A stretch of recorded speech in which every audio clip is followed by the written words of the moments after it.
Hey you, yeah you, do you want to be a critical gunslinger? What is a critical gunslinger, you ask? Well, this.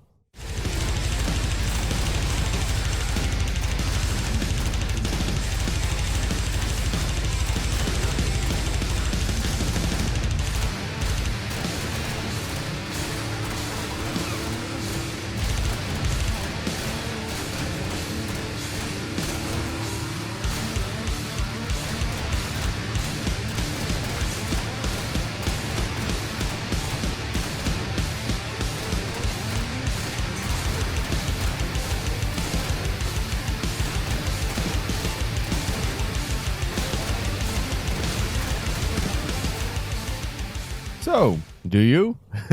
Anyway, hey guys, welcome to another Warframe video, and today we're going to take a look at a setup that I decided to call the Critical Gunslinger, and it consists of the Redeemer and Valkyr. So first up, the Redeemer, we're using Bullet Dance, because without Bullet Dance this wouldn't really work since we are focusing mostly on the automatic Roomba combo, which is the one where you hold backwards. Then I have Blood Rush and Body Count, even though Redeemer only has 5% critical strike chance, and I will talk about this later. Primed Pressure Point for a lot more damage. This is just awesome. Primed Fury for a lot more attack speed, and without this, this wouldn't really be as much fun as it is, but if you want to, you can use a regular Fury. Then Organ Shatter for more critical damage, or higher multiplier, whatever you want to call it. Once again, I will talk about this later. Spoiled Strike for even more damage. This does slow it down a little bit, but it's not that big of a deal. And finally, Fever Strike with Shocking Touch for a little bit of corrosive damage. So that was the first part of the setup. Let's take a look at the second part, which is Valkyr. And this is kind of a standard Eternal War build. So we're going to start off by slapping on Steel Charge for more melee damage. This is going to help the damage of our Redeemer. Primed Continuity, if you don't have it, you can use a regular one. Vitality for more health. Steel Fiber and Armored Agility for a little bit of movement speed, but most importantly, more armor.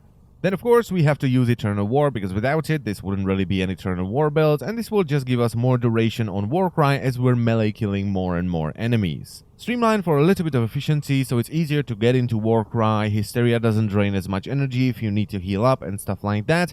And finally, for some power strength, I'm using Intensified, Transient Fortitude and Power Drift, which results in higher armor and more attack speed while I'm under the effects of Warcry. So first up, let's address the Blood Rush Body Count combo on a weapon that only has 5% critical strike chance. And on any other weapon, that would be a dumb thing to do, right? You need more critical strike chance than that. So why would I do it with the Redeemer? Recently, DE finally added the pellets fired with the Gunblade into the combo counter.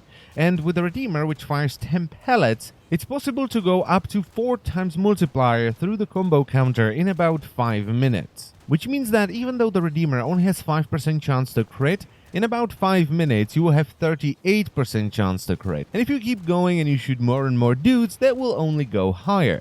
Now I must say, this is the most fun I've had in the game for a very, very long time. It was satisfying to simply charge shot the Redeemer before, but now that we have Bullet Dance and we have the automatic Roomba combo, which is perhaps the coolest combo in the entire game, it is even better. It does start off a little bit slow, because in the first 5-ish minutes you're not going to see too many crits, but as soon as you hit the 5-minute mark and you get the 4 times multiplier, the crits are going to start rolling in. And some of them are pretty beefy. I've seen a couple of 10k crits, which when you consider the fire rate you have with this setup is pretty crazy. So if you'd like to have a little bit of fun with the good old Redeemer, I would definitely recommend you try this setup out. It's ridiculously fun. And that's pretty much it from me today, so I thank you very much for watching as always, and I will see you next time. Bye bye.